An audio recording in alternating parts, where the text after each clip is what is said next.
हुई हैं T100 guerrilla Dominar और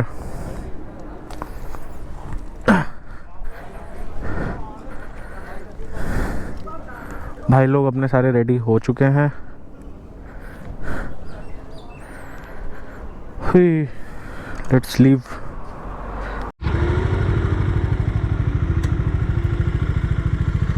गेरिला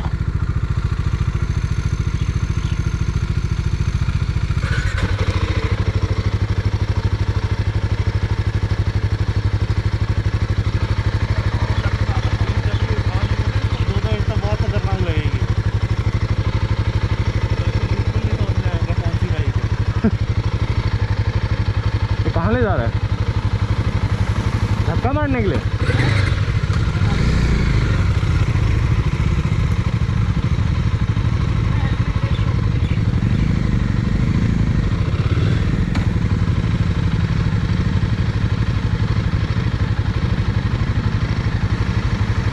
धक्का बढ़ाना पड़ रहा है T100 को।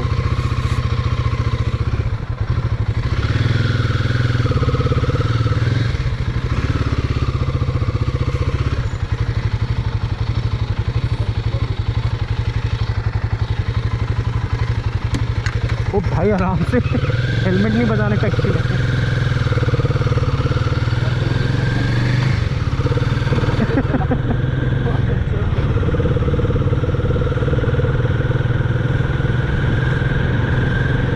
पाजी ऐसे ही पहुँचाएंगे क्या स्टोर तक? हो गया स्टार्ट।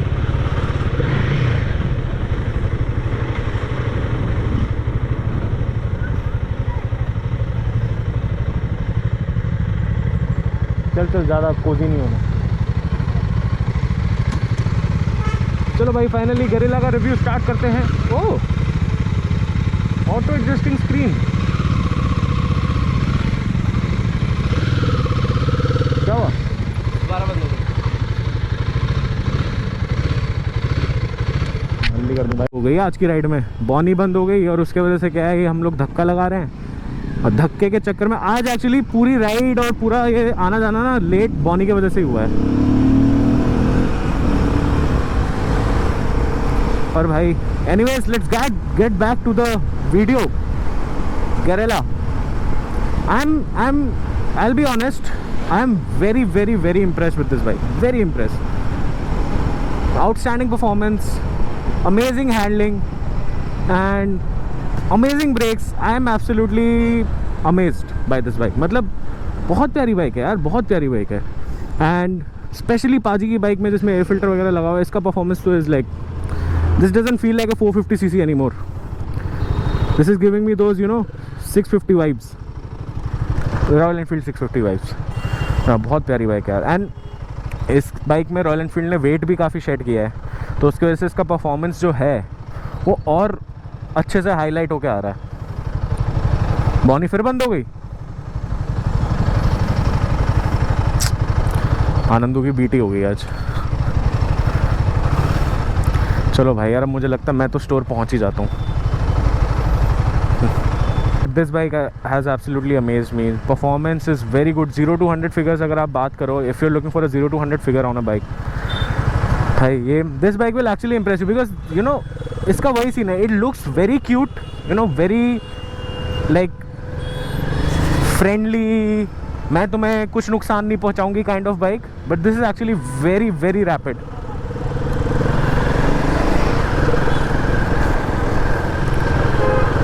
बहुत प्यारी बाइक है यार, मतलब। एंड पता है इसमें when you riding with in 3000-4000 RPM it feels like a very comfortable bike. Suspension setup की भी अगर मैं बात करूं, काफ़ी कंफर्टेबल सस्पेंशन सेटअप है। यू वोंट फील लाइक कि ज़्यादा झटके लग रहे हैं या कुछ लग रहा है। This is actually quite comfortable and I will say it is probably as और if not more comfortable than the Dominar 400 suspension. And since you're like आपके जो सीटिंग पोजिशन है वो काफ़ी आगे है बाइक पे, like you're more on the bike, so you feel very confident when you're handling this bike. It's very nimble, very agile and traffic में अगर आप बाइक हैंडल कर रहे हो, this is very quick to manoeuvre around and it's very light. बस इसमें एक दिक्कत आपको जो होगी कि अगर आप एकदम डेड स्टॉप ट्रैफिक में हो, इसका हैंडल बार नहीं मुड़ता भाई ज़्यादा। अगर आप देखोगे that is the max this goes. तो बाइक के बीच से निकालना या गाड़ियों के बीच से निकालने के लिए 3 पॉइंट टर्न करना पड़ेगा आपको। अब भाई उनका निकलने का कारण अलग है क्योंकि उनकी बाइक बंद हो सकती है, मैं नहीं निकलूँगा, डोंट वरी। वरना इसमें अगर आपको ऐसे दो गाड़ियों के बीच से निकलना है, ट्रैफिक में फंसे हो, तो इसमें थोड़ी सी आपको दिक्कत हो सकती है बिकॉज हैंडल बार इसका ज़्यादा मुड़ता नहीं है। पर अगर ऑन द गो मनूवरेबिलिटी की बात करूँ, it's very very sharp, it's very agile and काफ़ी इजीली आप मनूवर कर सकते हो।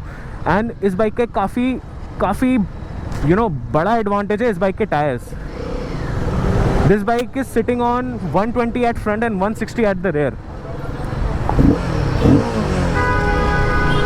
I'll just give you a glimpse of this bike's performance.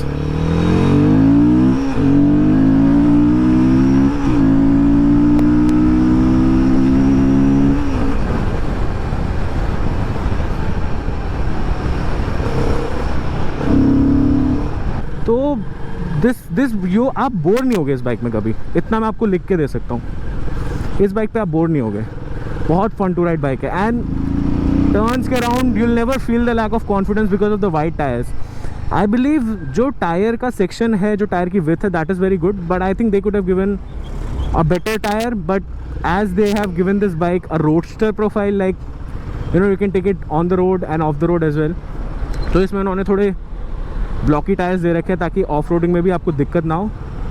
But हाँ, if you're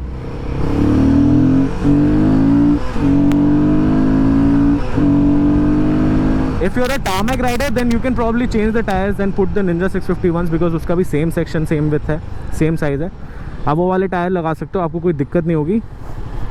बट हाँ यार, this bike is absolutely amazing and beat cities, beat touring और beat just Sunday rides, like fast short rides, quick short rides, this bike will serve you justice.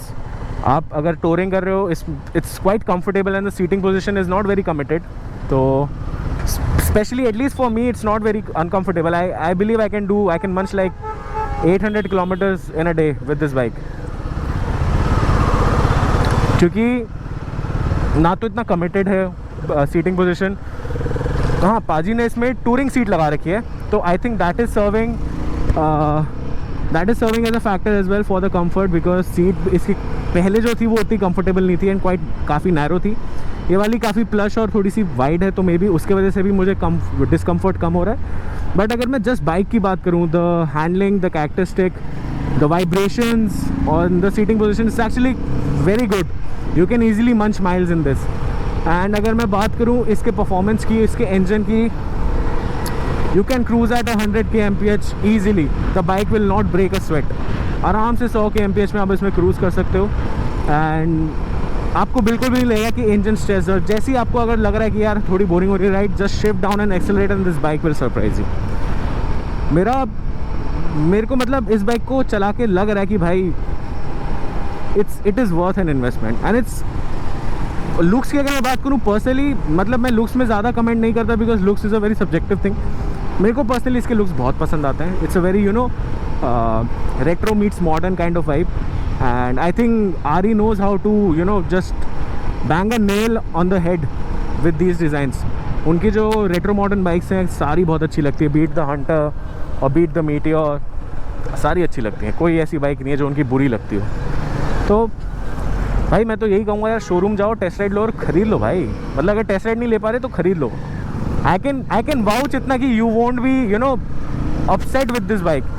If you're looking for a bike on which you can have soulful rides, you can get that adrenaline pump out of you, and you can get comfort, speed, agility.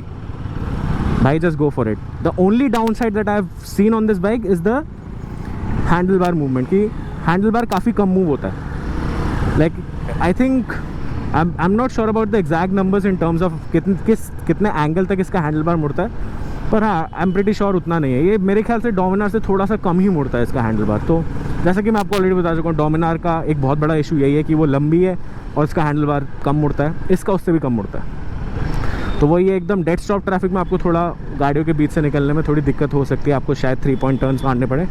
But वैसे तो यार this bike is very agile and I would say कि अगर आप अपनी पहली bike ले रहे हो गरेला 450, देन पहले 2-3 महीना be a little be a little soft going and be a little calm with it, because this bike can actually put you in situations which you've never thought of. Because लोगों को लगता है ना इसकी शक्ल देख के कि अरे क्यूट सी तो बाइक है, आराम से कंट्रोल हो जाएगी, नहीं बिकॉज इसका power band is not directly from the start. जैसे डोमिनार का it's a very linear power band, you get the power from the start to the end in a very linear way. This has a sudden burst of power post 3000 rpm, so you get a little shocked, you get a little pulled back, so you need to get used to it. That's why मैं कह रहा हूँ पहले 2-3 महीना प्यार से चलाओ, आहिस्ते आहिस्ते, हौले हौले. उसके बाद जब थोड़े आपके पिछवाड़े पकड़ बना ले इस बाइक पे, फिर चीरो सड़कों को. बढ़िया. मेरा फाइनल वर्डिक्ट तो यही है कि अगर मैं कह रहा हूँ एक 450 या एक 400 सीसी की बाइक लेने का प्लान कर रहा हूँ, या अगर मैं 400 सीसी की बाइक लेने का कभी भी प्लान करूँगा इस पॉइंट के बाद, I'll close my eyes and I'll just bang my credit card on the desk and buy this bike.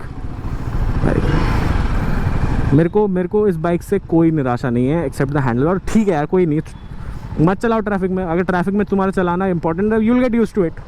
You'll no कितने गैप से निकल जाएगी, कितने गैप से नहीं निकलेगी. और ये इतनी वाइड भी नहीं है बाइक कि आपको गाड़ियों के बीच से निकलने में दिक्कत हो सकती है. इतनी वाइड नहीं है, मतलब ठीक है निकल जाओगे, बट हाँ थोड़ा ये जो आपको बीच से अगर फ़िल्टर करना है डेड स्टॉप ट्रैफिक में, उसमें आपको थोड़ी दिक्कत हो सकती है, बट दैट्स मैनेजेबल यार. मतलब that is not such a big disadvantage that you ignore this bike. I believe you should, if you're looking for a 400cc bike in the market, you want the 40 bhp, you want 40 newton meters, you want something that will pump that adrenaline into your blood, you want something which is easy to live with as well, just go ahead and buy this bike. Just buy it. This is very good. And अगर आपने Himalayan 450 चलाई है, it's day and night difference. काफ़ी लोगों को ये presumption लेके बैठे हैं काफ़ी लोग कि दोनों में सेम इंजन है, ऑलमोस्ट सेम चैसी है, तो ऑलमोस्ट सेम ही होगी. नहीं, this is lighter than the Himalayan. इसका engine goes crazy after 3000 rpm and this is a much more aggressive bike than the Himalayan 450. It like because I believe it's like 10 PS and suddenly you get the rest of the 30 bhp and you get pulled back.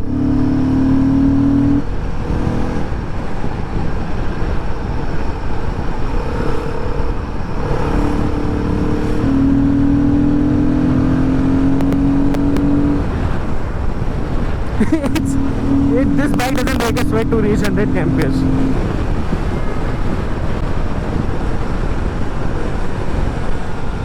And this slipper clutch is amazing, man. इस clutch के बारे में आपको बताना भूल गया. This slipper clutch is amazing.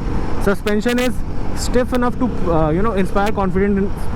The suspension is stiff enough to inspire confidence when you're cornering, but is also soft enough to just get these bumps out of your way. Because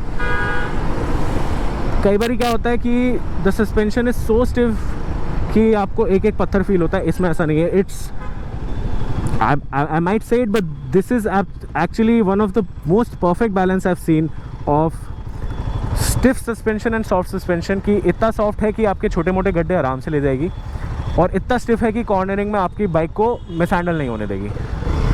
बाकी हाँ, this is the reason why you should buy the Guerrilla 450.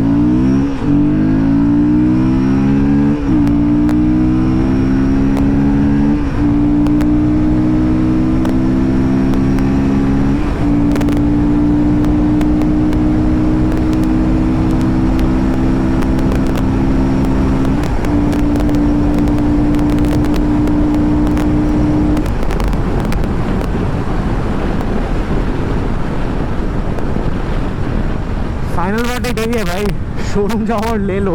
बहुत प्यारी चीज़ है, बहुत प्यारी चीज़ है. तो this was my vlog about the Guerrilla 450 man. मैंने आपको प्रॉमिस किया था कि हैंड्स ऑन रिव्यू लाऊंगा, and I bought it for you. This is my review for it. Amazing bike, amazing features, बहुत प्यारी चीज़ है. It is an actual pocket rocket. So if you like this video यार, like करो and subscribe करो भाई लोग. Hit that subscribe button. वो सब्सक्राइब बटन के ऊपर बर्न आउट मार के उस पर स्टॉप ही मार दो, पर उसे हिट करो. Until the next video, bye bye.